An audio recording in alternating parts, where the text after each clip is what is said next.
নমস্কাৰ বন্ধু বান্ধৱীসকল, আজি আমি আমাৰ সেশ্যন চলি আছিলে কুৱেশ্যন এনচাৰৰ গ্ৰেড 3 আৰু গ্ৰেড 4 পোষ্টৰ বাবে তাৰ আমি আজি দ্বিতীয় পাৰ্টটো লৈ আহিছোঁ। তো আপোনালোকক ইনফৰমেশ্যন এটা দি দিওঁ যে আমাৰ টেলিগ্ৰাম চেনেলৰ লিংকটো ডেছক্ৰিপশ্যনত দিয়া আছে। আপোনালোকে টেলিগ্ৰাম চেনেলত জইন কৰি ল'ব পাৰিব আৰু টেলিগ্ৰাম চেনেলত জইন কৰাৰ লগে লগে আপোনালোকে এই PDFবোৰ সম্পূৰ্ণ বিনামূলীয়াকৈ ফ্ৰী ডাউনলোড কৰিব পাৰিব যদি আপোনালোকৰ PDFবোৰৰ প্ৰয়োজন হয়। তো আমি আজি আমাৰ ভিডিঅ'টো আৰম্ভ কৰিম। আমাৰ আজি ভিডিঅ'টোৰ প্ৰথম কুৱেশ্যনটো হৈছে আহোমৰ সৰ্বপ্ৰথম ৰজাজনৰ নাম কি আছিল আৰু তেওঁ কিমান বছৰ ৰাজত্ব কৰিছিল। তো হয়তো স্পেলিং এটা দুটা ভুল থাকিব পাৰে, তো সেই বিষয়ে আপোনালোকে অলপ চাই ল'ব। স্পেলিংটো হয়তো কিবা কাৰণত টাইপিং মিষ্টেক হৈ যাব পাৰে। তো আমাৰ প্ৰথম কুৱেশ্যনটো হৈছে আহোমৰ সৰ্বপ্ৰথম ৰজাজনৰ নাম কি আছিল আৰু তেওঁ কিমান বছৰ ৰাজত্ব কৰিছিল। তো উত্তৰটো হৈছে চুকাফা। আহোমৰ সৰ্বপ্ৰথম ৰজাজনৰ নাম আছিল চুকাফা। তেওঁ মুঠ 40 বছৰ ৰাজত্ব কৰিছিল। তো সেইটো আমি উত্তৰ হয়তো কুৱেশ্যনটো দুই ধৰণেও আহিব পাৰে।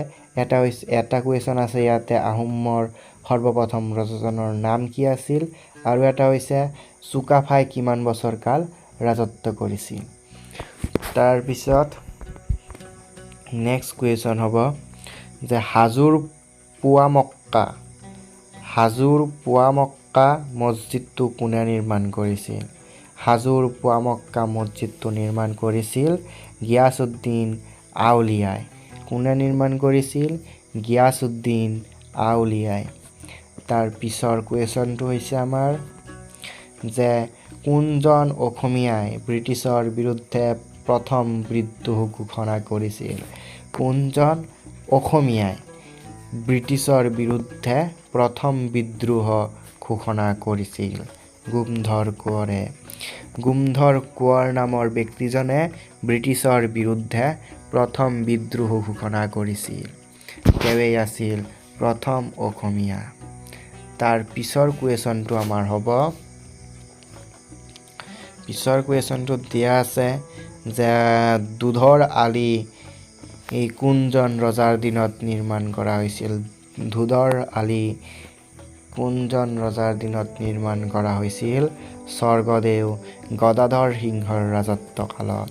স্বৰ্গদেউ গদাধৰ সিংহৰ দিনত নিৰ্মাণ কৰা হৈছিল। তাৰ পিছৰ কুৱেশ্যনটো হৈছে আমাৰ যে স্বৰ্গদেউ ৰুদ্ৰসিংহৰ পূৰ্বৰ নাম কি আছিল। স্বৰ্গদেউ ৰুদ্ৰসিংহৰ পূৰ্বৰ নাম কি আছিল? তো স্বৰ্গদেউ ৰুদ্ৰসিংহৰ পূৰ্বৰ নাম বা আন এটা নাম আছিল লাই কোঁৱৰ। লাই কোঁৱৰ আছিল তেওঁৰ আন নাম বা পূৰ্বৰ নাম। তাৰ পিছৰ কুৱেশ্যনটো হ'ব আমাৰ যে নেঘেৰি টিঙৰ শিৱদৌল কোনে নিৰ্মাণ কৰাইছিল। নেঘেৰি টিঙৰ শিৱদৌল কোনে নিৰ্মাণ কৰাইছিল বা শিৱদৌল কোনে নিৰ্মাণ কৰাইছিল? স্বৰ্গদেউ ৰাজেশ্বৰ সিংহই। কোনে? স্বৰ্গদেউ ৰাজেশ্বৰ সিংহই। তাৰ পিছৰ কুৱেশ্যনটো হৈছে যে আহোমৰ প্ৰথম ৰাজধানী ক'ত আছিল। আহোমসকলৰ প্ৰথম ৰাজধানী ক'ত আছিল? আহোমসকলৰ প্ৰথম ৰাজধানী আছিল চৰাইদেউ। চৰাইদেউ আহোমসকলৰ প্ৰথম ৰাজধানী আছিল। তাৰ পিছৰ কুৱেশ্যনটো হৈছে যে বৰ্মন বংশৰ শেষ ৰজাজনৰ নাম কি আছিল বা বৰ্মন বংশৰ শেষ ৰজা কোন আছিল। তো বৰ্মন বংশৰ শেষ ৰজা আছিল কুমাৰ ভাস্কৰ বৰ্মন। কি আছিল? কুমাৰ ভাস্কৰ বৰ্মন। তাৰ পিছত কুৱেশ্যনটো হৈছে আমাৰ যে কুশল কোঁৱৰক কেতিয়া ফাঁচি দিয়া হৈছিল। কুশল কোঁৱৰক কেতিয়া ফাঁচি দিয়া হৈছিল? কুশল কোঁৱৰক ফাঁচি দিয়া হৈছিল 1943 চনৰ 15 জুনত। কুশল কোঁৱৰক ফাঁচি কেতিয়া দিয়া হৈছিল? 1943 চনৰ 15 জুনত। তাৰ পিছৰ কুৱেশ্যনটো আছে আমাৰ আৰু যে মহাভাৰতৰ যুদ্ধত কোনজন অসমৰ ৰজাই অংশগ্ৰহণ কৰিছিল। মহাভাৰতৰ যুদ্ধৰ নাম আমি সকলোৱে শুনিছোঁ। কৌৰৱ আৰু পাণ্ডৱৰ মাজত যি যুদ্ধ হৈছিল, সেই যুদ্ধত সমগ্ৰ ভাৰতবৰ্ষৰ ৰজাসকলে কি কৰিছিল, যুদ্ধত অংশগ্ৰহণ কৰিছিল। তেতিয়া অসমৰো এজন ৰজা কি কৰিছিল, যুদ্ধত অংশগ্ৰহণ কৰিছিল। তো কোন আছিল? ভগদত্ত।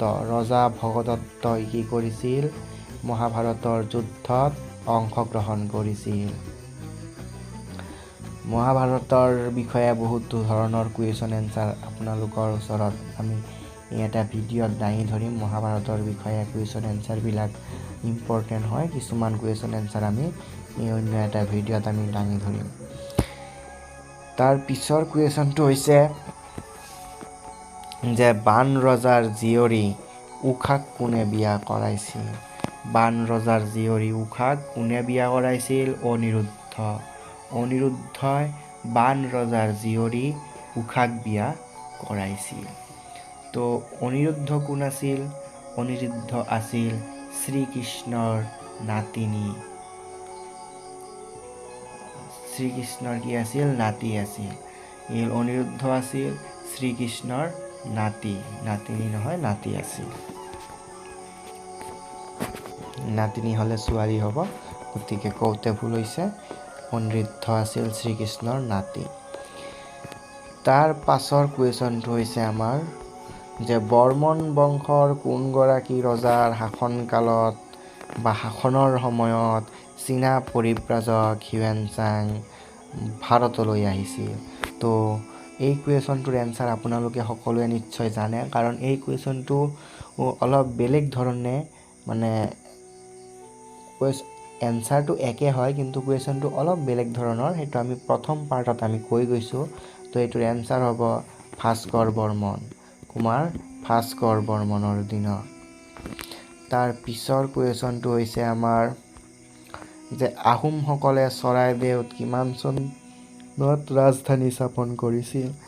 আহোমসকলে চৰাইদেউত কিমান চনত ৰাজধানী স্থাপন কৰিছিল? আহোমসকলে চৰাইদেউত 1253 চনত ৰাজধানী স্থাপন কৰিছিল। কিমান চনত? 1253 চনত। তাৰ পিছৰ কুৱেশ্যনটো হৈছে যে আহোমসকলৰ শেষ কীৰ্তিস্তম্ভটো গুৱাহাটীৰ ক'ত আছে? আহোমসকলৰ শেষ কীৰ্তিস্তম্ভটো গুৱাহাটীৰ ক'ত আছে? গুৱাহাটীৰ ক'ত আছে বুলি ক'লে বশিষ্ঠাশ্ৰম নাম আমি শুনিছোঁ। সেই বশিষ্ঠাশ্ৰমত আহোমসকলৰ শেষ কীৰ্তিস্তম্ভটো আছে। তাৰ পাছত আমাৰ আজিৰ শেষ কুৱেশ্যনটো হৈছে কোনজন আহোম ৰজাই পোনপ্ৰথম হিন্দু ধৰ্ম গ্ৰহণ কৰিছিল? কোনজন আহোম ৰজাই পোনপ্ৰথমে হিন্দু ধৰ্ম গ্ৰহণ কৰিছিল? আহোম ৰজা চুহুংমুং। আহোম ৰজা চুহুংমুঙে সৰ্বপ্ৰথমে হিন্দু ধৰ্ম গ্ৰহণ কৰিছিল। তো আজিৰ ভিডিঅ'টো আমি এইখিনিতে সামৰিম। আমি নেক্সট পাৰ্টত আমি 3 নম্বৰ ক্লাছত আমি আৰু বিশেষভাৱে আলোচনা কৰিম। তো আজিৰ ভিডিঅ'ৰ যিটো PDF, সেই PDFটো আমি টেলিগ্ৰাম চেনেলত দি দিম। আপোনালোকে টেলিগ্ৰাম চেনেলত জইন হৈ আপোনালোকে তাৰ পৰা PDFটো ডাউনলোড কৰি ল'ব পাৰিব। ধন্যবাদ। আজিৰ ভিডিঅ'টো এইখিনিতে সামৰিছোঁ।